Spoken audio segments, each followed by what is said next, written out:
All right. All right, just tell me about what you found.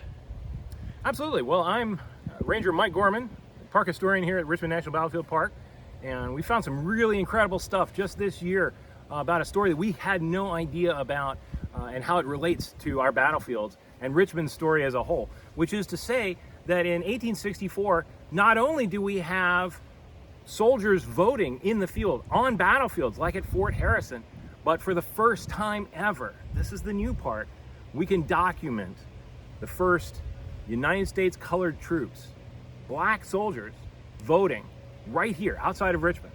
And as best as we can tell, this is the first time this had happened in the U.S. Army. So we've got a whole new story that we didn't have before, thanks to just a few sources that help us not just uncover the story, but move it along.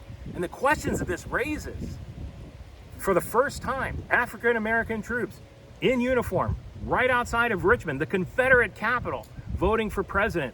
Wow, how was that possible? Well, turns out because of Ohio's laws, their soldiers in the field could vote, but Ohio law had also said that in order to be a voter, you had to be more, get this, white than black.